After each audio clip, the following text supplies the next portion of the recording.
గుంటూరులో కల్తీ వ్యాపారస్తులపై విజిలెన్స్ అధికారులు 2 ప్రాంతాల్లో ఏకకాలంలో దాడులు నిర్వహించారు. ఆ దాడుల్లో సుమారు ₹1.5 కోట్లకు పైగా కల్తీ కారం, తొడిమలను విజిలెన్స్ అధికారులు సీజ్ చేశారు. స్థానిక మిర్చి యార్డ్ సమీపంలో కాసియా అనే మిర్చి కారం వ్యాపారి మిల్లును తనిఖీ చేయగా ఆ మిల్లులో సుమారు ₹40,000కు పైగా కల్తీ కారం గుర్తించారు విజిలెన్స్ అధికారులు. గుంటూరు కల్తీ కారానికి సంబంధించి పూర్తి సమాచారాన్ని మా ప్రతినిధి కృష్ణ అందిస్తారు. కృష్ణ, కల్తీ కారం వ్యాపారం ఎప్పటి నుంచి సాగుతోంది? మొత్తం ఎంత విలువైన కారాన్ని విజిలెన్స్ అధికారులు గుర్తించారు? భోగి ఏదైతే గుంటూరు జిల్లా మిర్చి ఘాటుకి ఏదైతే కేర్ ఆఫ్ అడ్రస్ గా ఉంటుందో ఈ రోజు మాత్రం నకిలీ మిర్చికి కేర్ ఆఫ్ అడ్రస్ గా మారిందని చెప్పవచ్చు. ముఖ్యంగా గుంటూరు ప్రాంతంలో ఉన్న మిర్చి వ్యాపారులు, మిర్చికి సంబంధించిన మిల్లులు మొత్తం కూడా నకిలీ కారాన్ని తయారు చేస్తా ఉన్నారు. ఇదే విషయం గతంలో అనేక మార్లు రుజువైంది, అనేక సార్లు విజిలెన్స్ అధికారుల దాడుల్లో. అయితే ఈ రోజు ఏకంగా ₹1.5 మిర్చి, నకిలీ మిర్చి, అలాగే చైనాకి సంబంధించినటువంటి ఒక కంపెనీకి సంబంధించిన నకిలీ కారం కూడా ఇక్కడ పెద్ద ఎత్తున పెట్టడం కూడా చూసి అధికారులు సైతం విసిపోయిన పరిస్థితి. ఎందుకంటే మొత్తం 180 మిల్లులు పైగా ఈ ప్రాంతంలో ఉన్నాయి. అనేక రకాలుగా ఇక్కడ నాణ్యమైన మిర్చి దొరుకుతుందని కూడా ఆశపడతా ఉన్నారు. అలాగే ఆసియాలో చూసుకుంటే మొత్తం 25% మిర్చి ఇక్కడి నుంచే ఎగుమతి అవుతుంది. అలాంటి ప్రాంతానికి, అలాంటి గుంటూరు ప్రాంతంలో నకిలీ కారాన్ని చలామణి చేస్తూ ప్రజల ఆరోగ్యాన్ని చెడగొడుతూనే మరో పక్కన పెద్ద ఎత్తున ఆదాయాన్ని కూడా పొందుతున్నటువంటి నకిలీ వ్యాపారులకు పెద్ద ఎత్తున ఆరోపణలు వచ్చినాయి. ఈ మొత్తం తీగ మొత్తం లాగితే ఖమ్మం జిల్లాలో ఉన్నటువంటి ఒక మిర్చి ప్రాసెసింగ్ యూనిట్ ఏదైతే ఉందో దాని వ్యర్థ పదార్థాలను తీసుకొచ్చి, అంటే మిర్చిని మొత్తం అక్కడ ప్రాసెస్ చేస్తారు, దాన్ని ఒక సిరప్ లాగా, ఒక లిక్విడ్ లాగా తయారు చేస్తారు. దాంతో పాటు కలర్ ఫ్లేవర్ కూడా తీసేస్తారు ఆ ప్రాసెసింగ్ యూనిట్ లో.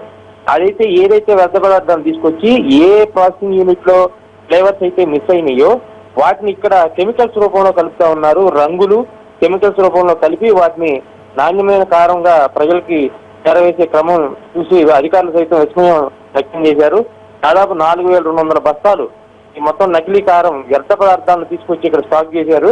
ఇదే కారంగాని మార్కెట్లోకి వెళ్తే ప్రజలు ఎంత పెద్ద అనారోగ్యానికి గురవుతారని కూడా అధికారులు సైతం ఆశ్చర్యం వ్యక్తం చేసిన పరిస్థితి.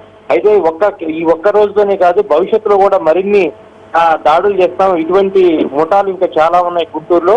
ఈ గుంటూరు ప్రాంతంలో మిర్చికి సంబంధించినటువంటి నకిలీ ముఠాలు ఏవైతే ఉన్నాయో వాటి మొత్తాన్ని కూడా కేసులు పెడతామని విజిలెన్స్ అధికారులు సైతం చెప్తా ఉన్నారు. దీన్ని పోలీస్ శాఖ కూడా అనుసంధానం చేస్తాం. ఎందుకంటే మిర్చికి సంబంధించి ఇట్లా నకిలీ తయారైనప్పుడు విజిలెన్స్ లో కొన్ని ఉన్నటువంటి నిబంధనలో ఉన్నటువంటి చిన్న చిన్న లోపాలని ఈ మిర్చి వ్యాపారులు ఆసరా చేసుకొని పెద్ద ఎత్తున కోట్లలో లాభాలు గడుస్తూ ప్రజా ఆరోగ్యానికి తూట్లు పొడుస్తున్నారని కూడా అధికారులు చెప్తా ఉన్నారు. దీంతో వీళ్ళ మీద పెద్ద ఎత్తున కేసులు పెట్టడానికి కూడా రంగం సిద్ధం చేసినట్లుగా తెలుస్తా ఉంది. ఈ నేపథ్యంలో ఈ రోజు జరిగినటువంటి విజిలెన్స్ దాడుల్లో 4,200 మిర్చి వ్యర్థ పదార్థాలను కనుగొన్నారంటే ఇంకా పెద్ద ఎత్తున గుంటూరు ప్రాంతంలో ఇంకా పెద్ద ఎత్తున నిల్వ చేశారని కూడా భావిస్తా ఉన్నారు. భవిష్యత్తులో 2-3 రోజుల్లో మిగతా ప్రాంతాల్లో కూడా దాడులు చేసి మొత్తం మిర్చి నకిలీ వ్యాపారులు ఎవరైతే ఉన్నారో వాళ్ళందరి మీద కేసులు పెడతామని కూడా అధికారులు చెప్తా ఉన్న పరిస్థితి.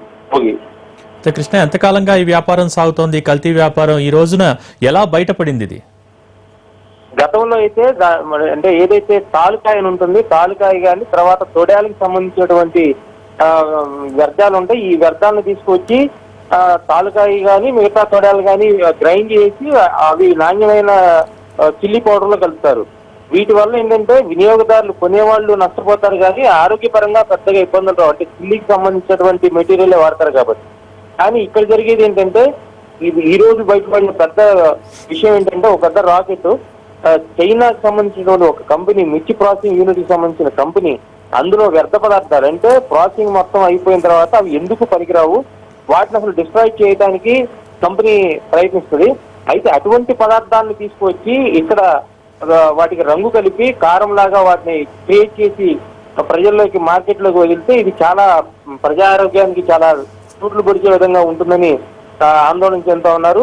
మొత్తంగా ఈ వ్యాపారం ఎన్ని రోజుల నుంచి జరుగుతుంది అంటే గత 5-6 సంవత్సరాల నుంచి గుంటూరు ప్రాంతంలో ఈ ఏదైతే అంటే నాణ్యత తక్కువైనటువంటి కారాన్ని అమ్ముతున్నప్పుడు కూడా ఈ విధంగా ఫేక్ కారం అనేది అమ్మటం, నకిలీ కారం అనేది అమ్మటం మాత్రం ఇప్పుడే అధికారులు గమనించడం జరిగింది. అయితే ఇది పెద్ద ఎత్తున ఇంకెంతమంది అది దీంట్లో వాటాలు ఉన్నాయి, ఎంతమంది ముఠాలు, ఎన్ని ముఠాలు ఉన్నాయని కూడా అధికారులు అన్వేషిస్తా ఉన్నారు Bhogi. Okay, thank you Krishna.